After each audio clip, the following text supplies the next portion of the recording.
different statutes, and we cannot overemphasize that further. Madam Speaker, we are recommending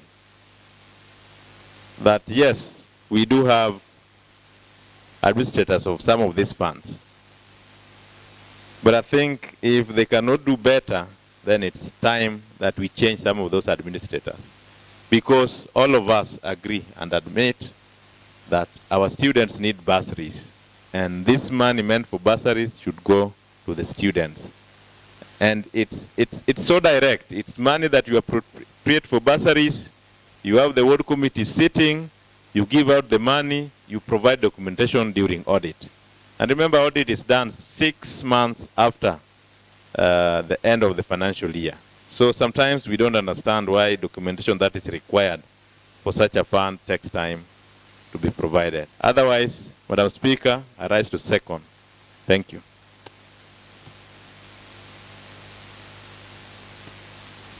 Honorable members, and now that the report by the Public Accounts and Investment Committee on the consideration of the report of the Auditor General on the financial statements of Kisumu County Education Fund for the year ended 30th of June 2021 and 30th of June 2022 has been presented and seconded as per standing orders, and I want to propose that this report by the Public Accounts and Investment Committee on the consideration of the report of the Auditor General on the financial statements of Kisumu County Education Fund for the year ended 30th of June 2021 and 30th of June 2022 is open for debate.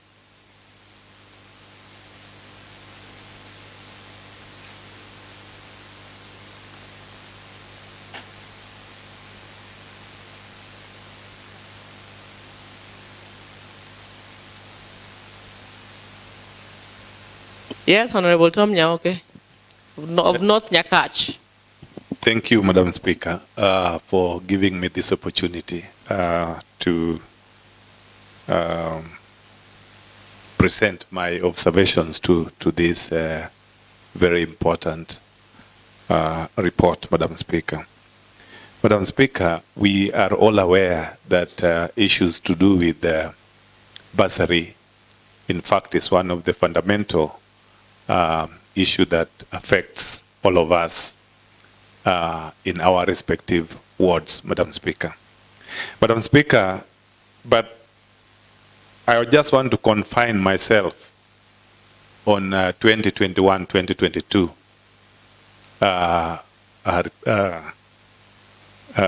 observations, Madam Speaker.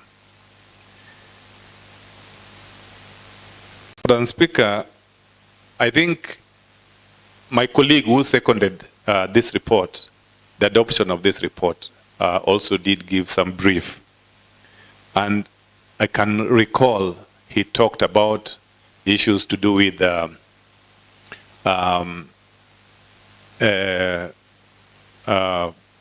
what we call the best practice and the best use of the funds that we are supposed to do, Madam Speaker. Madam Speaker, you look at some of these issues, like if you look at, for example, item number 1, that is 2021-2022. Madam Speaker, you find that Ambira, the acknowledgement receipts for Ambira Boys High School, which provided that the receipts provide that they were disbursed with 331,305, but the fund management, the management that we have put to manage these funds, alleges that they disbursed 245,000, Madam Speaker. Madam Speaker, this is not a position for jokers. A fund manager should be a responsible person, Madam Speaker. A fund manager follows regulations laid down and procedural regulations that they are supposed to follow. Madam Speaker, if you look at most of the reports that we see in this house, Madam Speaker, a lot of finger is pointing at the fund managers failing to do what they are supposed to do. Madam Speaker, it is high time that should we realize that some of them are just there to joke and allocate themselves certain monies that belongs to the public, Madam Speaker, I think it is high time that serious action should be taken to them, even if it means amending some of this report to include and not limited to referring the EACC to investigate those particular persons, Madam Speaker. We can't be complaining about the fund managers from the different departments all the time. It seems, or it looks like, though they do not know exactly what they are doing, Madam Speaker. The only option that we have, the only round, or the only way we can go around this, is to make sure that these fund managers are held responsible, because it is also clearly indicated in the Constitution and the relevant acts, Madam Speaker. Now, the other item that is important to note is that when, Madam Speaker, when they were asked to explain that variance, why a school is saying that they were given this amount of money, and the fund manager says, no, we gave this. And if they are asked to substantiate, Madam Speaker, then they plead to be given time. What are they being given time for, Madam Speaker, if they know exactly what they are supposed to do? Are they given time in order to hide that money? Are they asking for more time so that they can confuse us more? Madam Speaker, I believe such kind of officers belong to jail or to police custody, if I may say so, Madam Speaker. We are here also to protect the funds that are supposed to be used by the public and to help our people, Madam Speaker. Madam Speaker, in item number 7, it clearly states that the management failed to adhere to regulations 90, section 1 of the Public Finance Management Regulations, 2015, Madam Speaker. And obviously, it goes without saying that failure to follow these regulations, Madam Speaker, should be tantamount to taking action to that particular person, Madam Speaker. I think the recommendations have been given forth. They are sound recommendations. The only thing that I can keep on praying and saying in this house is now to force the implementation committee, which we are doing here every after report, Madam Speaker. We are giving that prayer so that they take action on these particular reports, Madam Speaker. That is the only possible way that we are going to make sure that the recommendations that are being given here, they are not just songs and prayers that we are giving before this house, if the implementation will not be done, Madam Speaker. I want to end here by saying and by giving warning to all our fund managers that it is high time they pull up their socks, and it is high time they do what they are supposed to do. I have no option, Madam Speaker, to support the adoption of this motion, of this report, just because of the fact that I want to see the implementations of the recommendations that have been given in this report, Madam Speaker. I beg to support.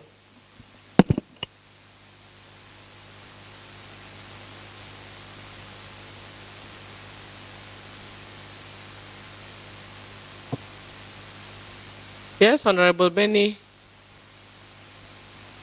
Oikopete. I saw you standing up. I saw me standing up, and when I saw Nyang, I wanted Nyang to talk first. But I know he will talk after me. But I'm going to give him the facts so that they may guide him. That is the way. He has come out of the water today to see his people. Madam Speaker, this report is like any other that we have handled in this house. And Madam Speaker, truly speaking, the report depicts us negatively. And Pick Park has failed this house, and they're failing people of Kisumu County. When the financial report is as bad as it is, then they give a lot of sweeping recommendations and observations. Then you wonder where they want to end. We wonder how want us to see the value for our money. Madam Speaker, this report contains 2 financial years, 2020-2021 and 2021-2020, if I get it right. And on page 12, this should be about 2020-2021. We are being told that the total amount for bursary, including scholarship, the tertiary colleges, driving school, the total amount was 174,171,290. And we know that bursary is 140 million. That means 34,171,290 should be an administrative cost. Or what is it for? And is this 3% the administration cost of bursary? That needs to be explained, Madam Speaker. And then, Madam Speaker, we are getting the picture that the money disbursed, when it reaches their destination, and what the record reflects, they don't tally. Madam Speaker, we are being told that 109,277,730, this was taken to universities, colleges, and secondary schools. 7,740,000 was taken to driving schools. And 57,169,560 for various scholarships. And then, on examination of the records, we are told that 72,790,649 was disbursed to universities, colleges, and secondary schools, resulting to an explained variance of 36 million. If 36 million cannot be explained in this record, where was this money taken to?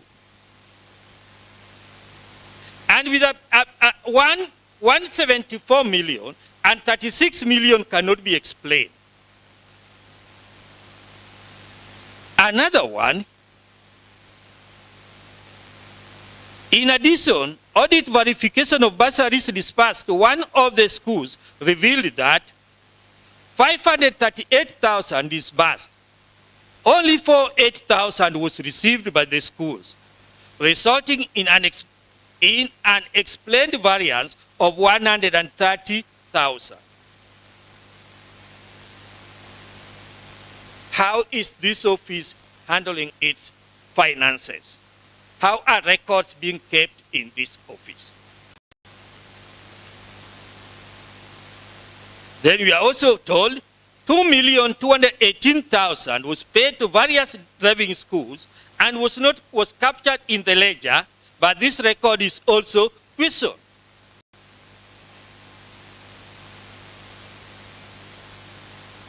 The record for scholarship, 57,861,497, also has problem. The disbursement reflected 57,861,497. There's also a record of 57,169,560, giving a difference of 691,937.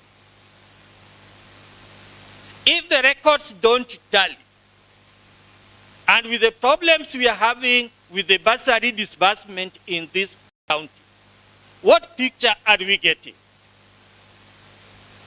There is more that meets the eye, Madam Speaker. And PIC-PAC committee is very busy concealing all this. How do they conceal all this? By giving sweeping recommendations and observations, yet Audit Act of 2015 gives direction on what we should do. When they give a grace period of 30 days, 60 days, for some documents to be brought to this house, who is an auditor in Pick Park who is going to handle these records? And there's a time frame of handling the audit matters. 3 months after the end of the financial year, the auditors should be given the records for audit. Then they submitted to the assembly. Another 3 months, we do our work. So, Madam Speaker, Pick Park is letting this county down. Let these records, when they come here, we go through them as per the guideline from the matters flagged by the auditor. Then we recommend to the Ethics and Anti-Corruption, to the Director of Criminal Investigation. Then we shall be seen to be working. But when we are fond of beating stories from now and then, a very big question mark is put on us. And Madam Chair, that is page 12. When you go to page 13, on the same matter, they end up that this matter remains unresolved. When the matter is not unresolved, financial records are poorly kept. And then you still want the financial records to be brought to the assembly. It will be a very big shame on us. Madam, that brushes the 2020-2021 financial records brought in this house. When we go to 2021-2022, which is an adverse report, and the picture of an adverse report, which means the records were poorly kept, the auditor is not able to identify the proper management of those finances, and they have raised the red flag. What stories do we still need to say from here and there? And I say now, it will be pointless to keep on discussing these reports. Let the Pick Park come read, and those who want to say yes, say. Those who want to say no, to say. It is a very big shame on this, on us, the report the Pick Park brings, and we keep on supporting. Madam Speaker, it is a very big shame on us on these reports.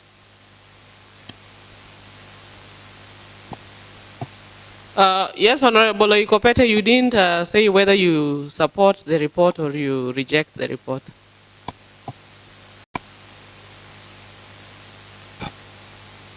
Madam Speaker, it is a tradition of you support or you reject. But Madam Speaker, I find it difficult to use those two words. I would like that my argument should be understood the way it is tailored. That is my plea.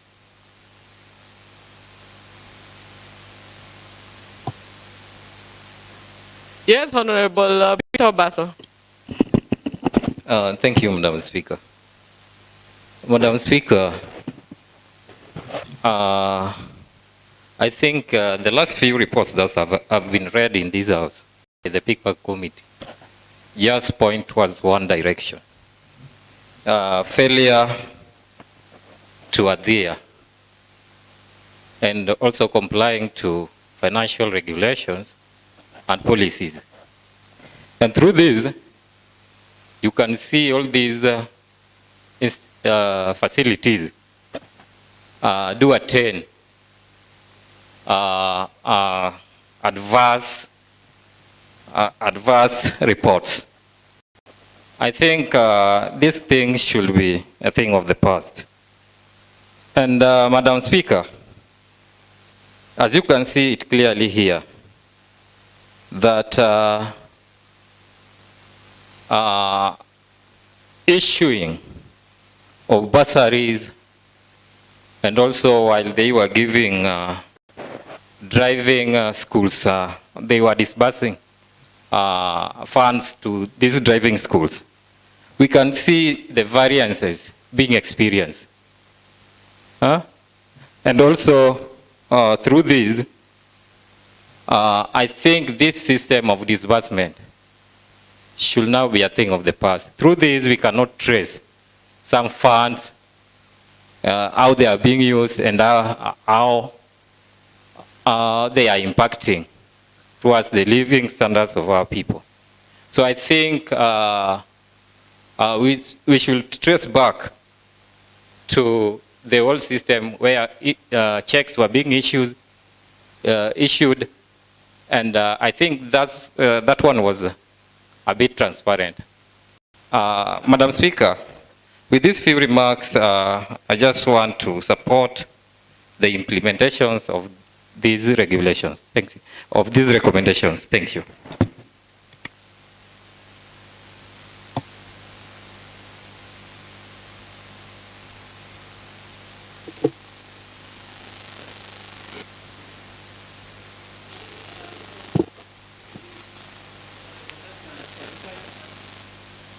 Thank you, Madam Speaker.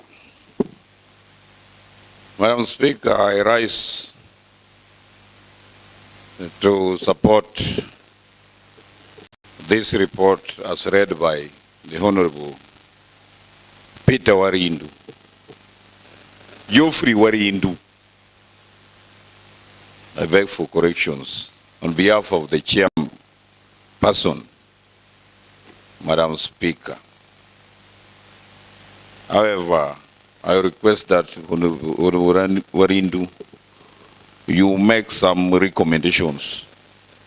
You include some recommendations in this report so that when the report is forwarded to the executive, it includes some far-reaching recommendations as far as human resource in our county is concerned.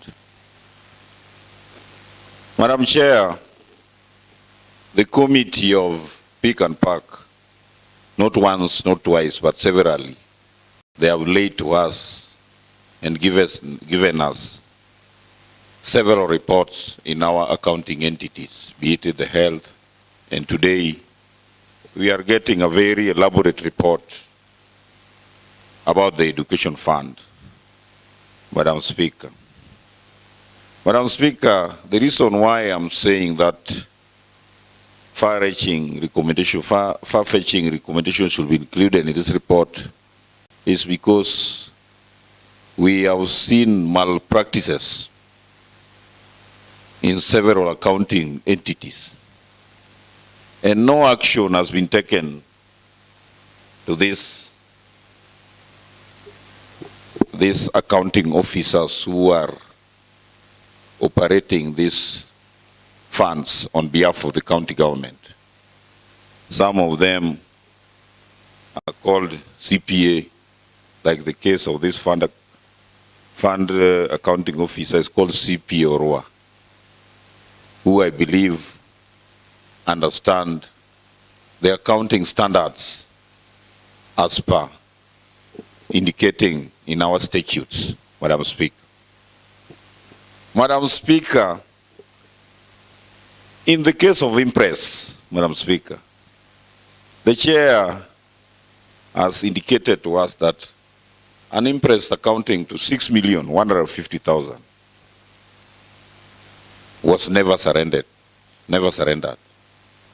And it goes further to say that the accounting officer was given 7 days as provided in the regulation of the Public Finance Management Act, and he never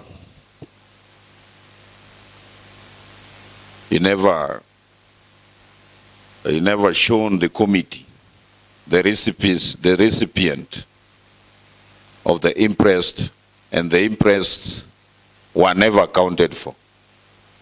And the Act further states that no one should be given more impressed when he or she has not accounted for the ones he or she was given. It has been a practice that government officers are given impressed They are never account for them. They are added more impressed. And no action has been taken to this accounting officer. If action is taken, you will see that this accounting officer is transferred from education to health. And Madam Speaker, it was just last month when our governor, the good Professor Peter Nyang', together with officers in the finance department, appeared before the Senate committee chaired by Senator Otieno Kajwang', that is PAC committee, Public Accounts Committee. And you heard the remarks of Honorable Senator Kajwang' on audit issues in respect to Kisumu County. They were not very palatable to our governor. And Madam Speaker, you will find that an accounting officer cannot account for an interest of 6 million. And you will find that this accounting officer, the same accounting officer, is operating a budget outside the budgeted monies which are allocated to that accounting entity as per the financial estimates of that financial year. You will find that he exceeds the budget and no action is taken to this officer. You will find this is the financial year of 2021-2022. The accounting officer is still in office today. And several accounting officers, we were dealing with the audit reports in our health entities. That is county referral hospital, these sub-county hospitals, and most of them were rather qualified or adverse reports, Madam Speaker. And Madam Speaker, you will find that the committee is recommending that the actions to be taken, but they are not specifying specific actions to be taken against these officers. Madam Speaker, you heard the Senate say that the governor, if he is not sure, after his reign as the governor of this county,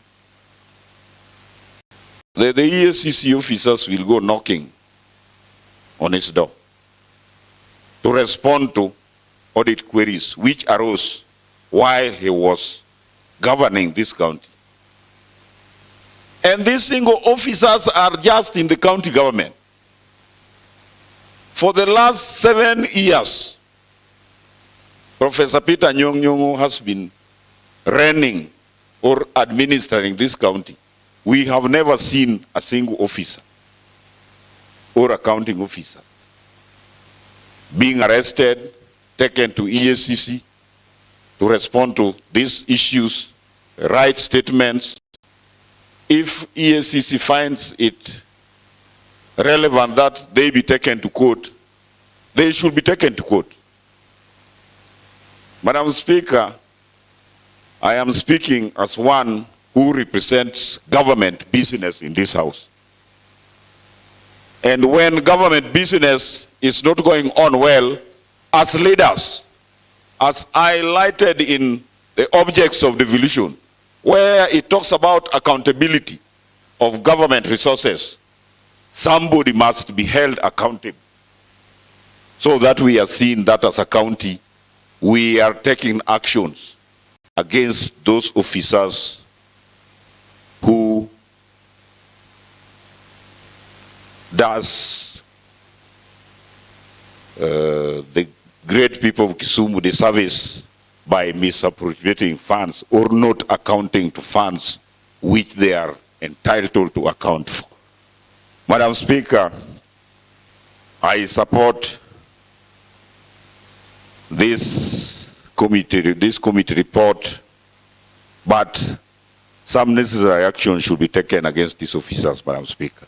Not only in the education,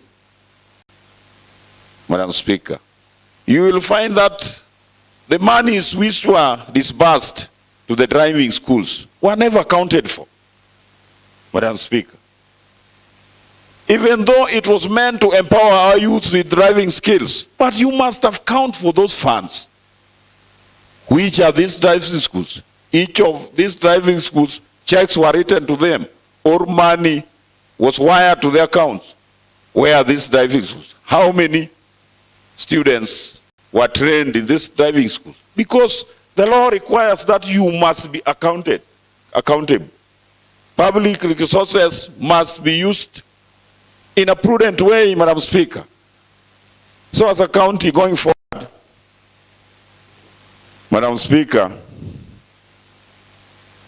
we are putting the county government on notice, especially the Department of Finance. Because the Public Finance Act gives the CEC finance to appoint this accounting officer.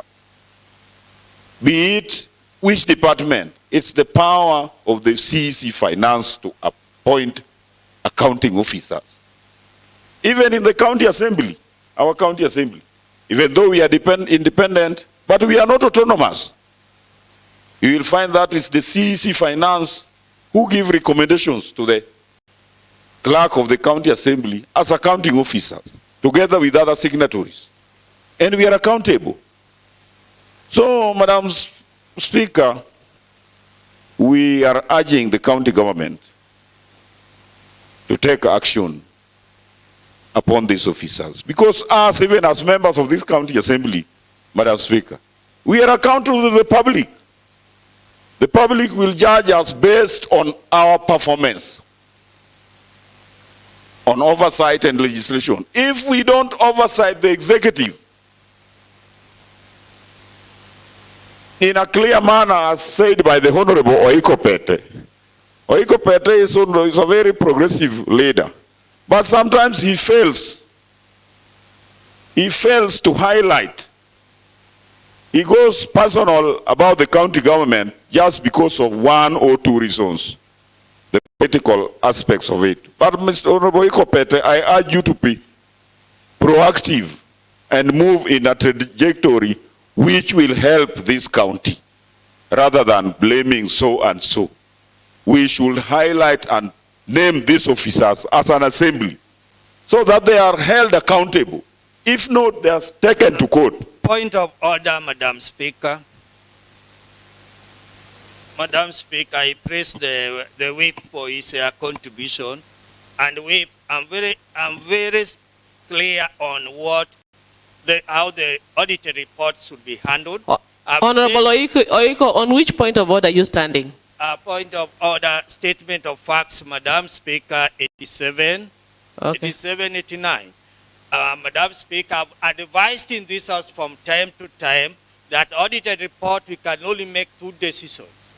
When it is advanced, when so many issue matters are flagged, recommend to the Ethics and Anti-Corruption Commission, or recommend to the Directorate of Investigation when it is managerial problems. Honorable Whip, I've said that several times. I'm not personal and I've not called the name. I only refer to the committee. Thank you. Thank you, Madam Speaker. Madam Speaker, the reason why I was mentioning the Honorable Oikopete is that because the Honorable Oikopete was once an accountant in one of the respected schools in this region. And the Honorable Oikopete understands the effects of accounting.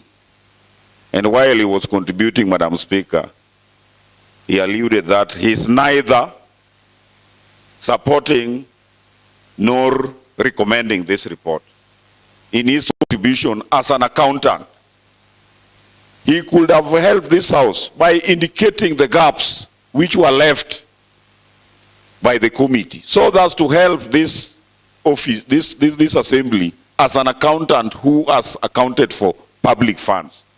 But rather than contributing and leaving us The way he left this house, I think he's doing a great service to the people of Kabonyo Kanyagwal and to the accounting entity where he performed as accountant. I don't know he was an accountant or he was somebody who just entered in that institution and he was promoted based on experience, because I don't know that Oiko Pete is a CEPA number what, as per the accounting standards. But I respect Oiko Pete as a great debater and a contributor in this house. Madam Speaker, with those few remarks, I support the recommendations of the committee, and I beg the committee to include my contributions in their recommendations. Thank you, Madam Speaker. Yes, Deputy Leader of Majority, Honorable Lumumba Wade. Thank you, Madam Speaker. Madam Speaker, first and foremost, allow me to thank the Committee of PICPAC for a job well done. Madam Speaker, this committee has really exposed our government and particularly the accounting officers in a very negative way. Madam Speaker, to start with the disbursement of funds, some of these things are not done by coincidence, but I think they're done intentionally. Madam Speaker, devolution had its own purpose, and much as we devolve up the county level, that does not stop us from devolving even to the ward level, because we represent the wards. There is nothing wrong by these accounting officers giving us the checks or writing the checks to particular wards, and that will make it very easy to trace where there is anomaly. But you see, they balkanize the whole thing at the county level, that you don't even know whether your subject fees was paid or not paid. You are told 600,000 was sent to Ambira. I don't have students that can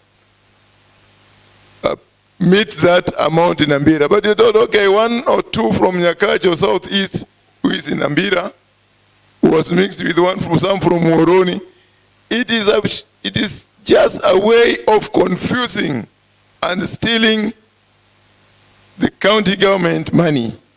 In this house, we are entitled, that is our duty, that we make recommendations and we make laws that governs this county. I don't think it is impossible for us to make a recommendation that from such a period, we will make sure, or the county government must make sure, that all the disbursements are done first to the county, and then first to the wards, and then to the schools.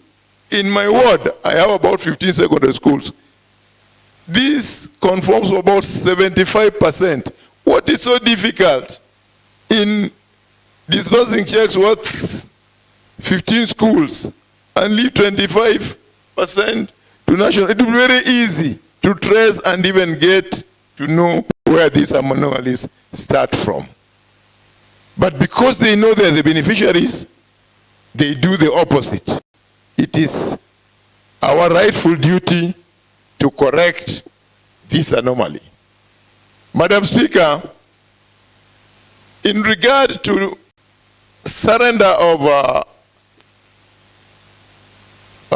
interest, surely this one, somebody ought to have gone to jail, because it is an offense to give interest to a person who has not surrendered the interest. That is the practice in this country and the government and PMF Act, that before you are given another interest, you must have surrendered this one.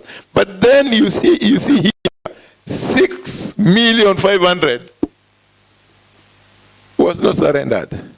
It did not happen one day, it did not happen 1 month. It happened continuously. What does that show us? It shows that we have inept account officers. We have unqualified account officers. And the buck stops and starts from the top. All the accounting officers are from the Department of Finance. We do not deal with the ordinary staff. We deal with the CEC, whom we vetted here and promised that he was going to do what is rightfully expected of him.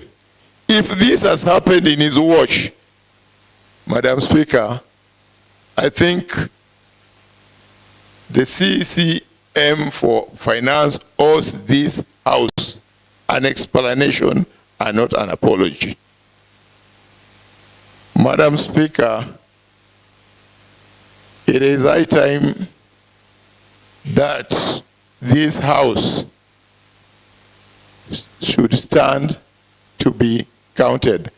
As a member of leadership of this House, Deputy Leader of Majority, I have seen how our government has been embarrassed by a few staffs, and I can promise this House that we will see to it that action is taken at the leadership level and these anomalies are corrected to give us a good name in the name of Kisumu County. We will follow up alongside with the Implementation Committee that the correct measures are taken. Thank you, Mr. Speaker, Madam Speaker, and I support the report.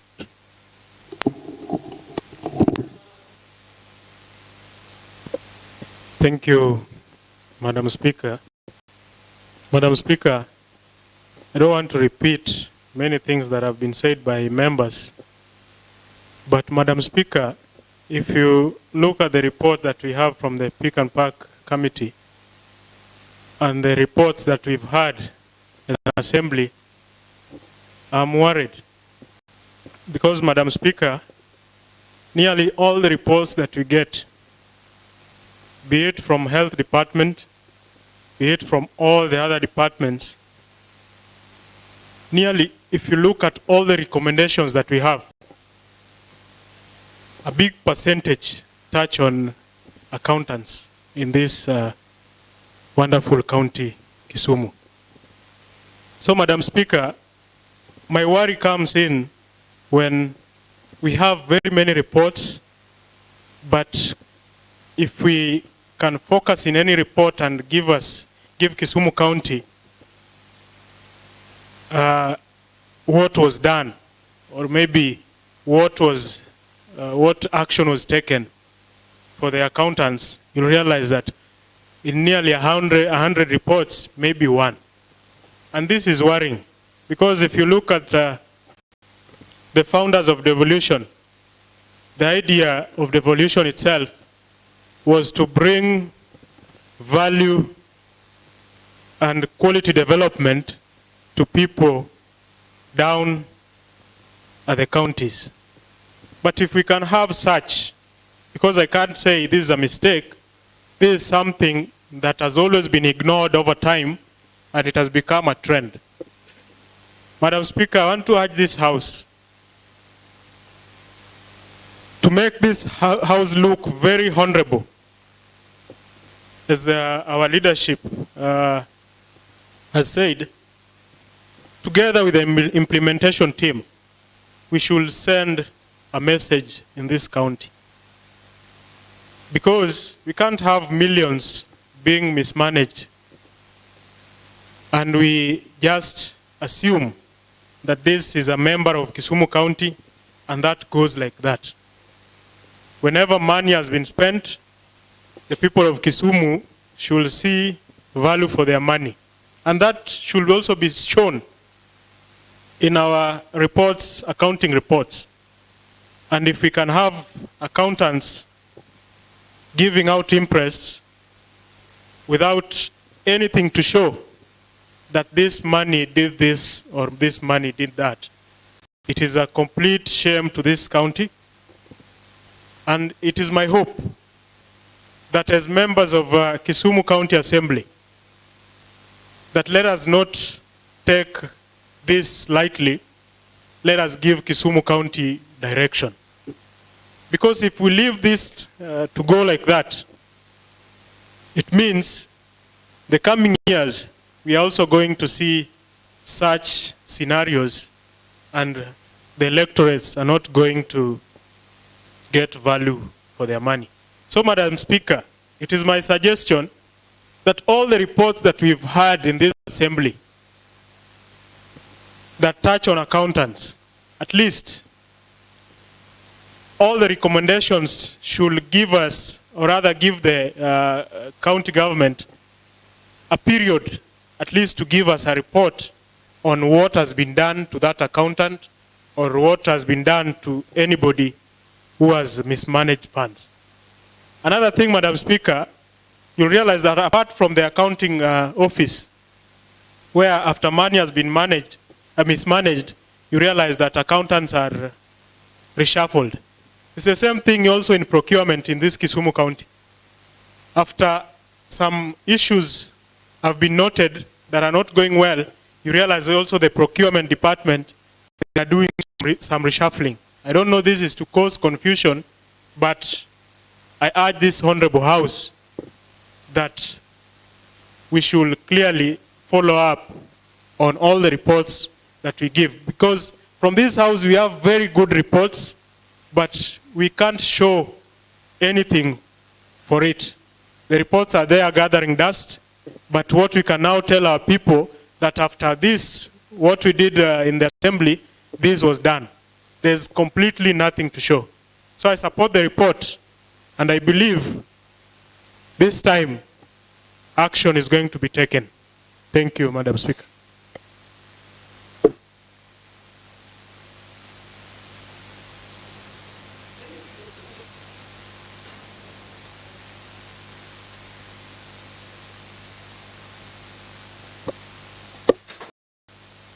Thank you very much, Madam Speaker.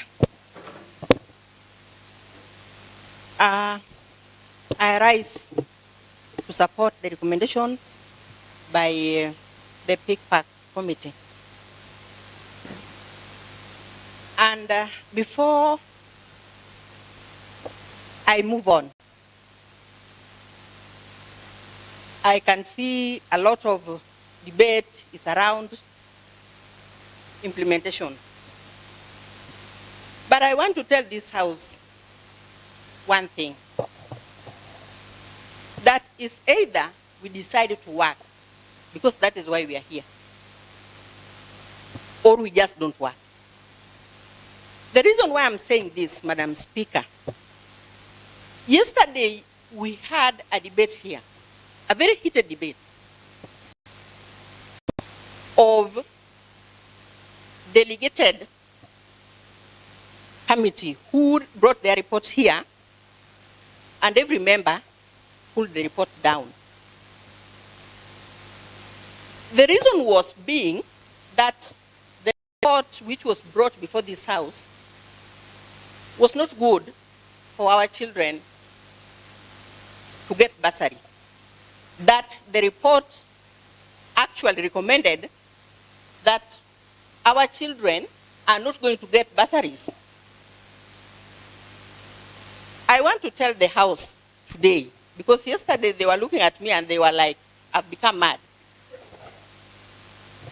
Madam Speaker, sometimes you can try to be mad, if that can make members listen to what you are talking about. The report which was brought before this House was basically looking at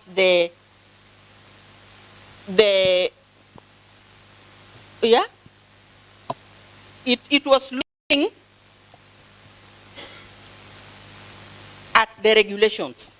Honorable Member, you're out of order, Honorable Henrietta.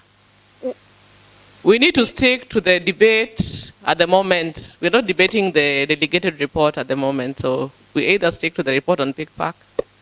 Madam Correct. Speaker, I wanted to answer Honorable Nyauke.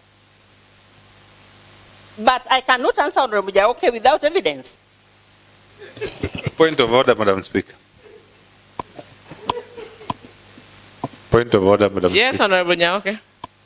Madam Speaker, I just wanted to put across to my fellow that I really have not sought any question and I do not really need any answer. We are just simply debating what is before us, which I am also supposing that she's going to debate. So I think you better guide the speaker to confine herself, not really to look for answer that I don't need really.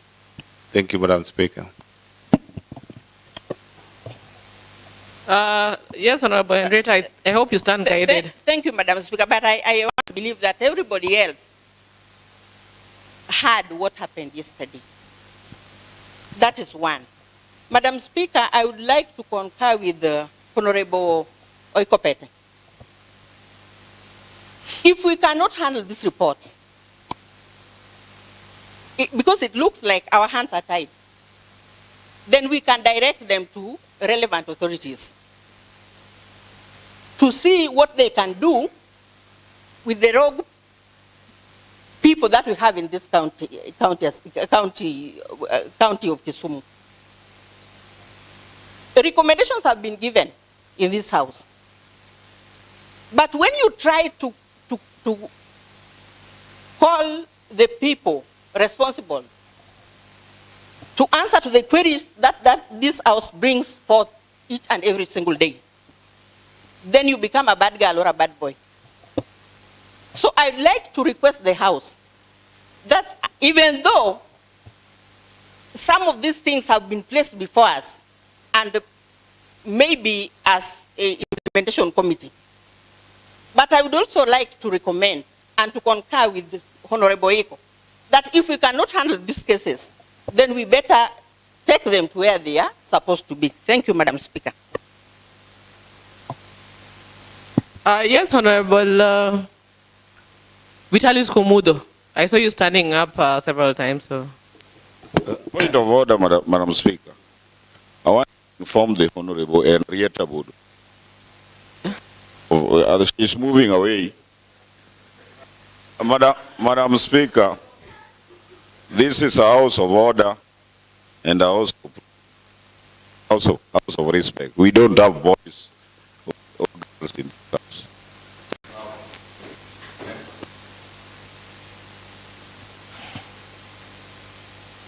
Hello? Yes, I stand up. Go ahead, Major. Madam Speaker, I respect ladies so much, as we have honorable ladies in this house. But Madam Speaker, we are here as honorable members representing various constituencies and various sectors. We don't have boys and girls in this house. We have honorable members. That's the information I wanted to pass around. Speak. I hope the information is home. Honorable Komudo, can you please go ahead? Many thanks, Honorable Madam Speaker. I'm blessed this afternoon. Madam Speaker, we are having quite a number of meetings in the session. Order, Honorable Oiko Pete, Honorable Seto Kumu.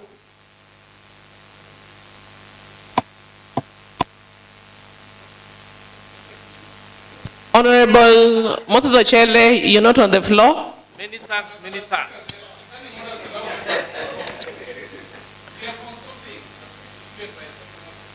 If you consult, then consult on low tones, because already we have a honorable member on the floor making his contribution.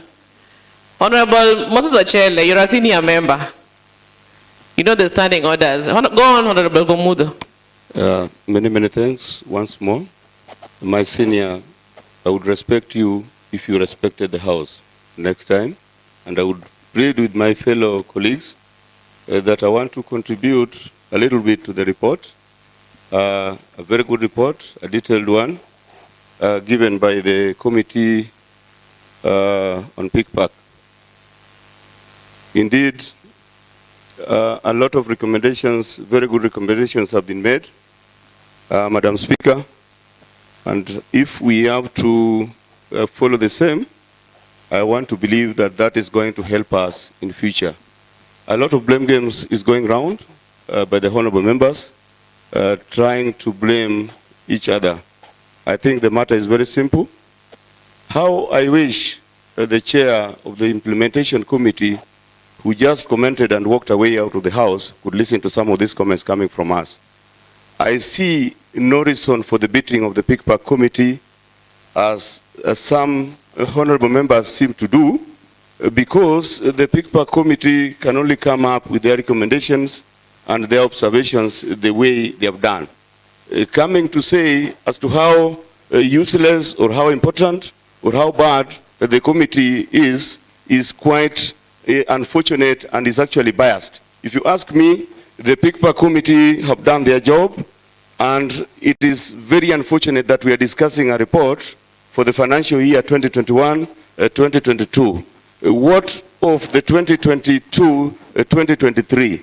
What are the shortcomings in that same report? Honorable Madam Speaker, we are seated on a time bomb. Like someone said yesterday, the debate was very hot regarding the same issue, same subject we are discussing here. We were trying to defend the same system, Honorable Madam Speaker, that is being siphoned left and right. If you look at exactly, accurately, I've gone through this report here. A lot of siphoning is taking place.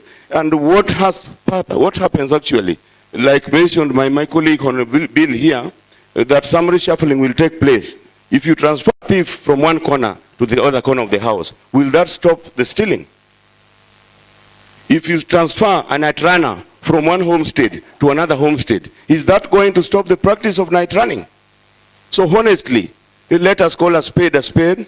Let us stop all this brouhaha language of coming to spear and actually to smear sweet languages instead of hammering the thing as we require. The implementation committee, and wherever you are, the chair plus the members, we need your action here like yesterday. I don't have much to say. We'll keep on singing here. We want these good reports, the very good report, very capable report, which has been done by a very capable committee, and I congratulate the committee members of the PICPAC. You guys are great guys. You have brought in a lot of serious issues that we need to dwell on. Madam Speaker, as I get to finalize, let us get to the bottom and see what the implementation committee is going to do about this report. We want to hear the actions happening. We don't want the reshufflings. We don't want the transfers of people from one room to the other, as we have seen in the past and we have witnessed in the past. Many, many thanks. Many thanks. Once more, I support the adaptation of this report. Yes, Honorable Millicent Amuya. Thank Madam Speaker. I'm also standing to support the report. And when looking at everything and when listening to every speaker, it's all rotating around money, public fund, which is being misused by public officers. I just have but a very simple request or suggestion. I think the best thing is to call the most responsible officers. Is it the Minister for Finance? Is it the Chief Officer for Finance? We call them, we sit them here, they explain to us the reasons why they will keep on reshuffling those people who are doing wrong things. And I think from there we shall be in a position of correcting the mess. Thank you. I stand supporting. Thank you. Yes, Honorable Nancy Matara.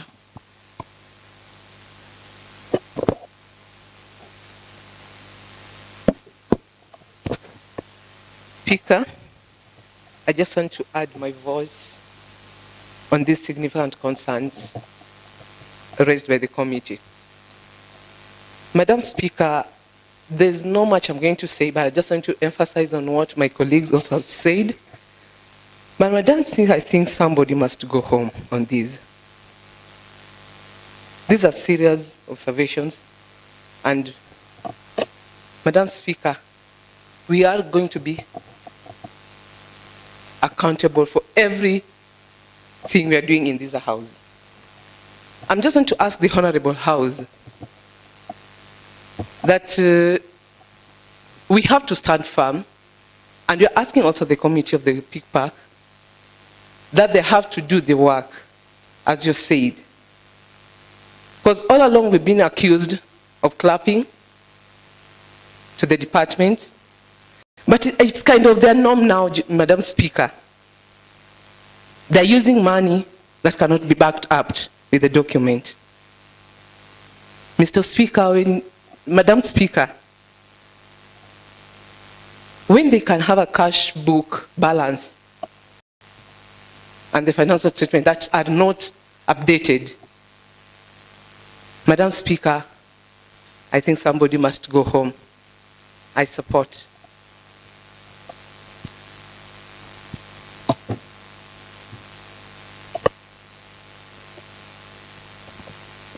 Yes, Honorable Jennifer Bonya.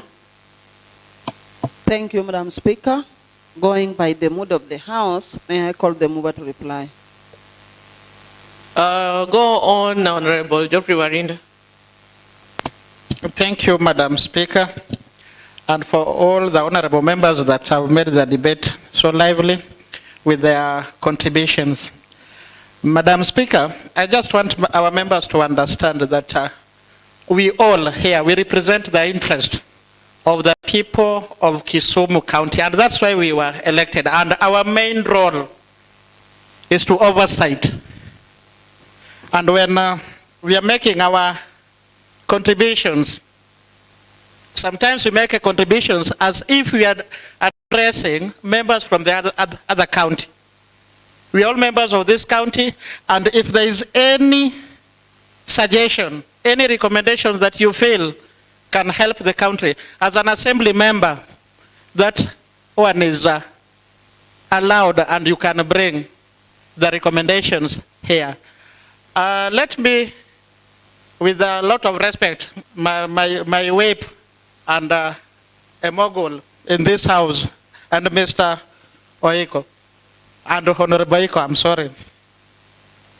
I want to believe that the main purpose why this report is brought to this house is that when you feel there is a gap that was left on recommendations, I want to believe you are allowed to make a proposal on those recommendations.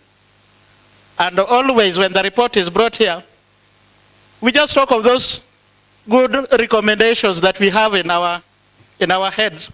And this report was even posted in our walls. I think it's 2 weeks ago. If you had the good recommendations that you feel the committee has left out here, please, it's advisable that you bring them you propose them for consideration. And to my senior still, he said that the committee is concealing a lot of information and is using the same facts in this report is using the same facts in this report to say that the committee has concealed. Mr. Iko, if we did not disclose those, Honorable Iko, if we did not disclose those information, I want to believe that you could have not talked about that. So sometimes we just need to be fair to the committee members, and we are all members of this. And we are all members of this assembly, and we wish good for this county. Many reports have been brought here from the Peak Park Committee, and it's true that Peak Park Committee has always given you a true position on how the funds given to different entities in this county are being managed. And with the recommendations that are given, we're always giving the recommendations. And sometimes we just give it when we are talking about the implementation committee. I'm sorry, my chair sometimes take it personal, but we don't have to take it personal. And we really know who is supposed to implement these recommendations. As a committee, we will give the recommendations, and the implementation part, each and every person here knows where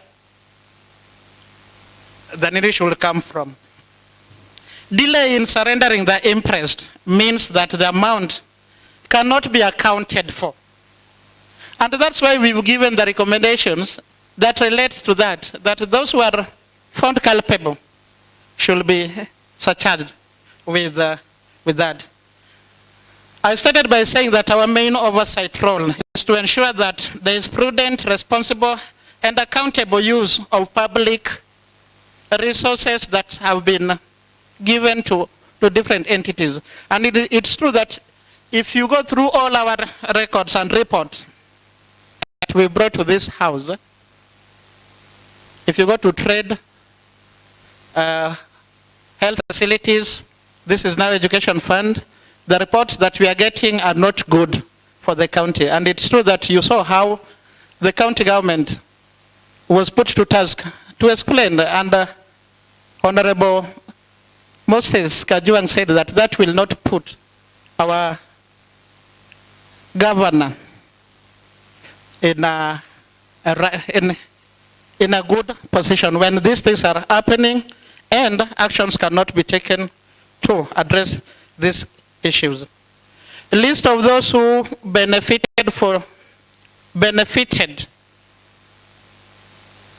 that is for the driving school.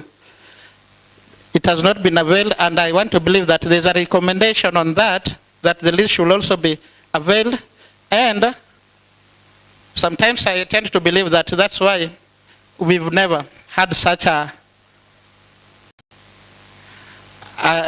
direct benefit that goes to our electorate. That's for those who are interested in driving. Fund administrators that we have in this county, most of them, from the records and the reports that we've been given, they really need to pull up their socks, because you cannot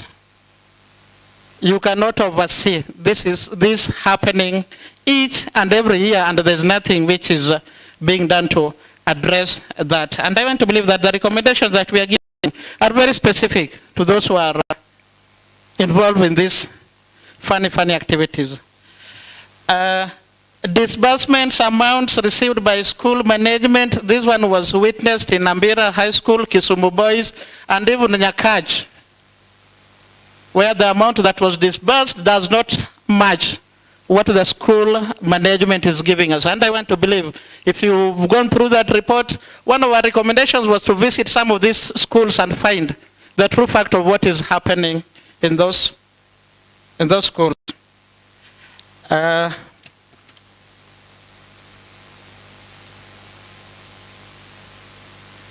Madam Speaker, with those many remarks, I beg to reply.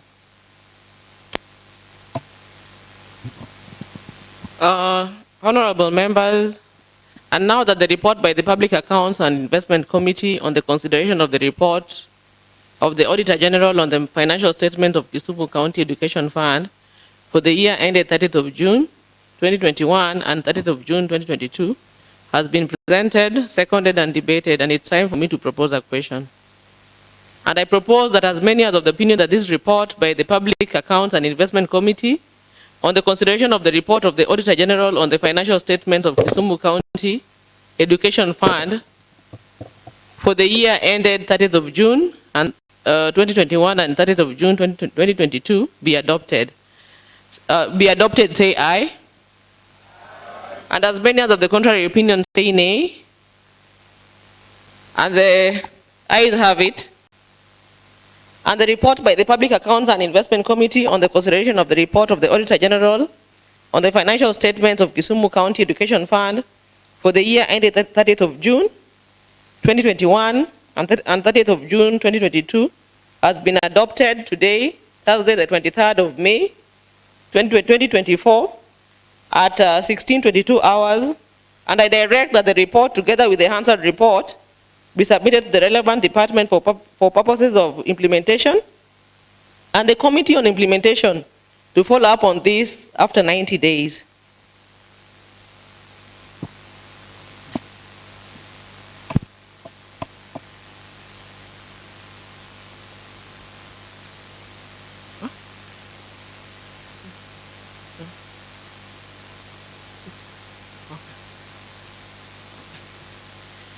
I stated that I direct the report together with the Hansard report be submitted to the relevant department for purposes of implementation, and the committee on implementation to follow up on this after 60 days and not 90 days as earlier stated. Next order, clerk. Madam Speaker and honorable members, there is no any other business in the order paper. Honorable members, there being no any other business for consideration, the House stands adjourned until Tuesday, the 27th of May, 2020. Tuesday, 28th of May, 2024 at 2:30 p.m.